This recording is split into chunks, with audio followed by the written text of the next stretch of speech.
Hola familia, finalmente lo que acaba de suceder en la tarde de hoy, que todos estábamos esperando, la reunión de la Reserva Federal con el resultado del aumento de los intereses federales.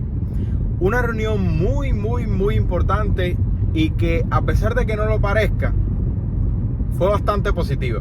De hecho, fue tan positiva que el S&P 500, el Nasdaq, el Dow Jones y la mayoría de las acciones que tú tienes en la billetera subieron.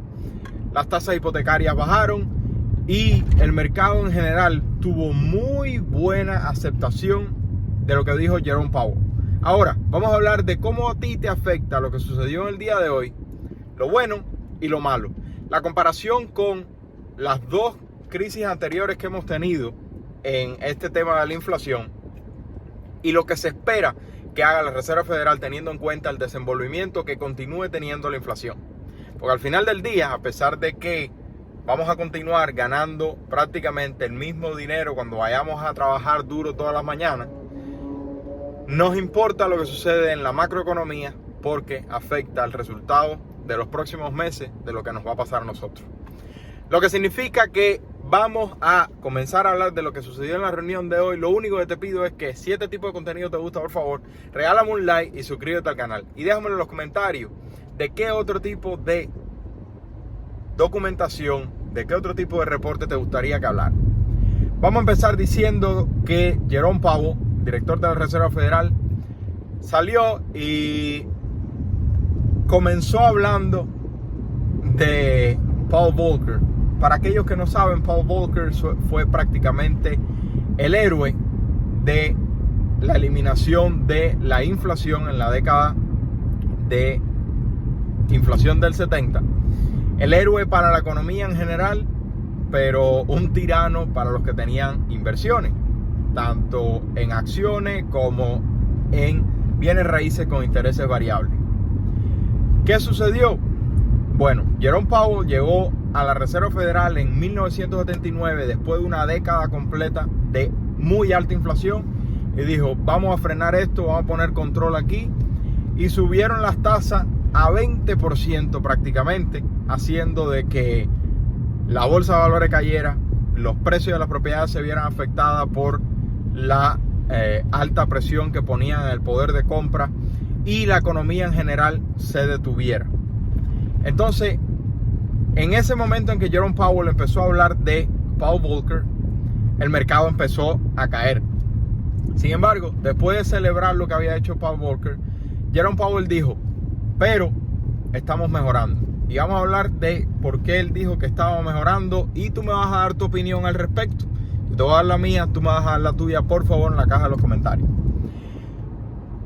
Jerome Powell dice: como vimos en el último reporte de CPI real, recuerden que está el CPI que ellos reportan y está el reporte de inflación, el core que le dicen ellos, el núcleo de inflación, que está por debajo de lo que normalmente ellos exponen de CPI, que fue 8.5%.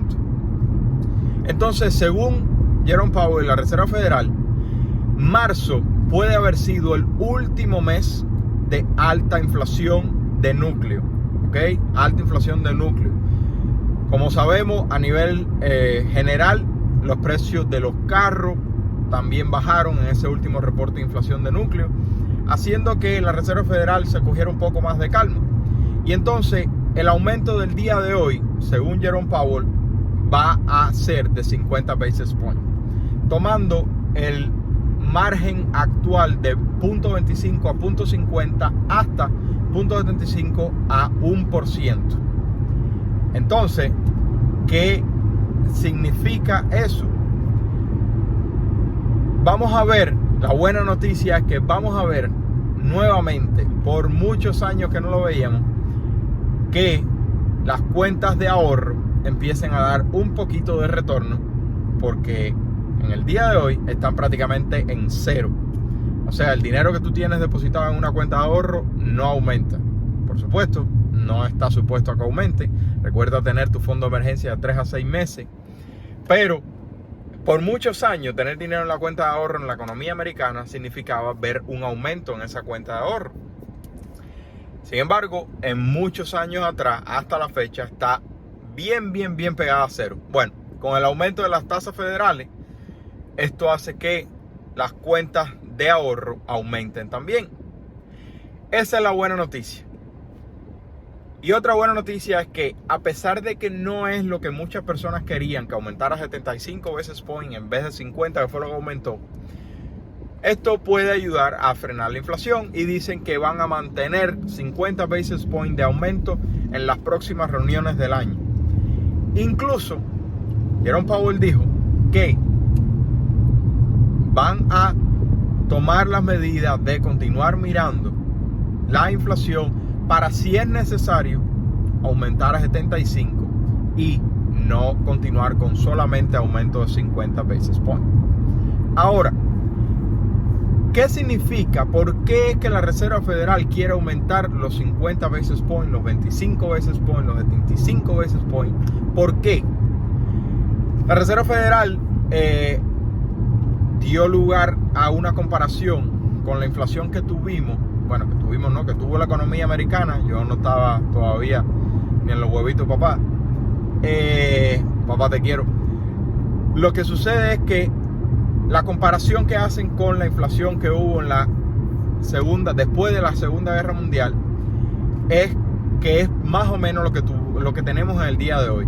No es más que la ruptura de la cadena de producción y de distribución, o sea, la logística, o, para ponerlo de forma sencilla, que se rompa la línea regular que existe entre la producción de una figurita hasta la sala de tu casa. Esa línea, desde la línea de producción hasta la línea de consumo, se rompió, tanto después de la Segunda Guerra Mundial como cuando la pandemia, que separaron la factoría. Hubo problemas con los transportes, tanto terrícola como marítimo. Terrícola, déjame saber si terrícola está bien dicho. Este es el problema de hacer los videos así, sin cortarlo, ni editarlo, ni nada. Antes no había tanto problema. Y entonces, a la misma vez que se comprime el tema de la producción y de la distribución, o sea, se afecta la cantidad de productos que llegan al consumidor, también en la guerra, después de la Segunda Guerra Mundial, como no se podía consumir de la misma manera porque estábamos en guerra, cuando se acabó la guerra, todo el mundo salió a comprar. Y entonces se juntaron unos de los dos temas principales de la economía básica: oferta y demanda. La oferta se vio reducida por la falta de producción y distribución, y la demanda se vio aumentada porque las personas estaban desesperadas por salir a consumir. Y entonces la Reserva Federal pasó a decir que estamos en una situación muy similar al problema que se tuvo después de la Segunda Guerra Mundial. ¿Por qué? Porque la producción y distribución se vio afectada con la pandemia y la demanda se vio afectada en aumento después de que terminamos de estar en cuarentena, porque todo el mundo ahora quiere viajar, comprar, gastar, etcétera, etcétera. Entonces, estos dos factores han hecho que la inflación esté al récord más alto de los últimos 40 años, que era cuando Paul Volcker empezó a tomar las medidas agresivas que tomó. No obstante, Jerome Powell empezó a hablar, después de celebrar lo que hizo Paul Volcker, empezó a hablar de manera muy optimista, y enseguida todo el S&P 500, el Dow Jones, el Nasdaq, todo empezó a subir. Y ¿qué sucede con lo que dice Jerome Powell de la situación actual? La Reserva Federal, lo más importante de todo es que no mira el PPI, no mira el CPI, no mira el PCE, mira la inflación de núcleo, que es, ¿sabes? Son algunos factores determinantes que lamentablemente no son los correctos o los que envuelven el bolsillo de la familia promedio, pero sea lo que sea, ese es el que ellos miden. Y ellos dicen que mientras se empiece a mejorar la inflación de núcleo, o sea, empiece a bajar, ellos van a continuar con una política como la que propusieron hoy de 50 basis points. Si aumenta, van a analizar de hacerlo de 75 basis points, pero no creen que sea necesario. O sea, dio una actitud muy optimista, muy positiva. Ahora, ¿cómo esto va a afectarte tu bolsillo? Ya dijimos, por el lado bueno, va a frenar o debe frenar la inflación que tanto está afectando a la familia promedio. Y además de eso, va a aumentar las tasas de interés de las cuentas de ahorro.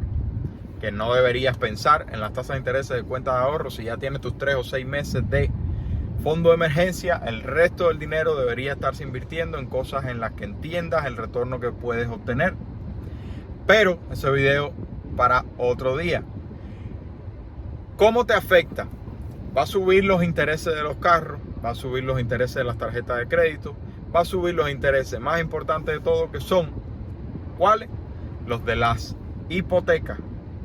Y por eso es que yo les digo, por favor, que no compren bajo ningún concepto en el día de hoy una propiedad con intereses variables, porque pueden meterse en un grave problema en los próximos años.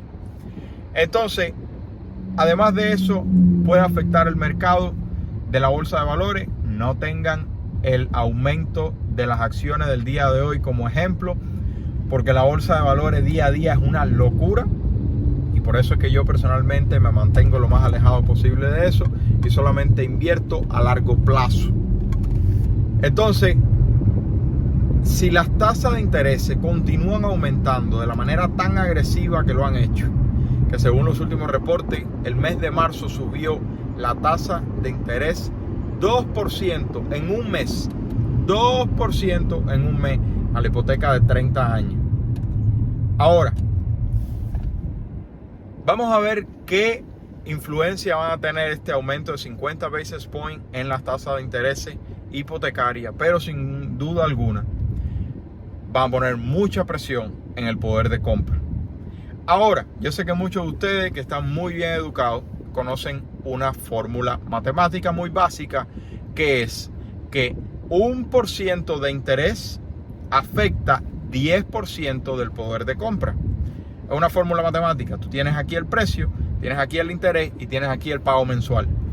Si aumenta el interés, el pago mensual aumenta y eso hace que tenga que haber una reducción en el poder de compra. O sea, en el dinero máximo que te dice tu banquero que te va a prestar. Y de la misma manera sucede a la inversa. Si bajan los intereses, debe aumentar el poder de compra y por lo tanto debe aumentar el precio de las propiedades. Pero ¿qué pasa? Que hay muchos otros factores que yo he estado tratando de explicarles a ustedes miles de veces, como es la migración. Por eso es que debes conocer tu mercado y además de tu mercado, el precio de propiedad que tú estás mirando, porque no se comporta lo mismo el área de compra de los millonarios como el área de compra de nosotros, mamá y papá. Debes conocer migración, debes conocer tu mercado, debes conocer el precio en el que estás comprando en tu mercado, debes conocer la cantidad de propiedades que hay en el mercado, debes conocer la cantidad de ofertas que se hacen por propiedad, debes conocer la cantidad de días que se pasa una propiedad en el mercado, etcétera, etcétera, etcétera, todo lo que compartimos todos los días. Ahora la pregunta que se van a hacer todos ustedes: Joaquín, pero ¿cómo 50 basis points van a ser positivos para el mercado inmobiliario, etcétera, etcétera? Realmente el que sea positivo o negativo va a depender de lo que tú le hagas.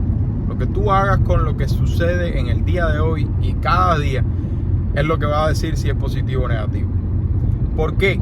Porque si tú tienes efectivo y tú decides esperar a que los precios de las propiedades caigan, como muchas personas están esperando, que en mi opinión no es una estrategia correcta, esa es tu estrategia. Tú esperas a ver qué sucede. Sin embargo, si tú compras en el día de hoy una propiedad como residencia primaria, de la manera que yo te explico, no la casa de tu sueño, sino una propiedad que genere ingresos como residencia primaria para hacer house hacking. ¿Qué significa? Comprar una propiedad que genere ingresos, un multifamiliar de 4 unidades, 3 unidades, 2 unidades o una residencia regular en un área de alta demanda, donde pongas un estudio, un Airbnb o cualquier renta alternativa permitida que te ayude a reducir el mayor gasto de la familia promedio, que es la vivienda. Y si tú logras comprar una propiedad con intereses fijos que te genere ingresos, vas a salir ganando por encima de cualquier otra inversión, no solamente por los retornos que te dé, sino porque en la década del 70, que fue la última vez que tuvimos un ambiente inflatorio como el que tenemos hoy, la persona que compró una propiedad de inversión, una propiedad de renta, que es prácticamente lo que tú vas a hacer, fue la persona que más ganó, porque su pago mensual se quedó fijo, pero la renta que estaba cobrando, dada la inflación, iba aumentando, dándole cada vez más flujo de caja. Veremos qué sucede. Esta medida, como dice Jerome Powell, no va a solucionar el problema de la cadena de producción y de distribución, sino que va a afectar una demanda muy alta que tenemos en todas las esferas de la economía. Veremos qué sucede. Déjame saber tu opinión. ¿Qué crees que se debía haber aumentado 75 basis points o que 50 basis points estaba bien? Y déjame saber qué piensas hacer, en qué estás invirtiendo, qué tipo de propiedades estás comprando y qué tal está tu mercado. Si te gusta este tipo de videos, dame un like y suscríbete al canal de YouTube para que veas todos los videos que compartimos todo el tiempo acerca de lo que sucede día a día en el mercado. Chao, chao familia. Bye.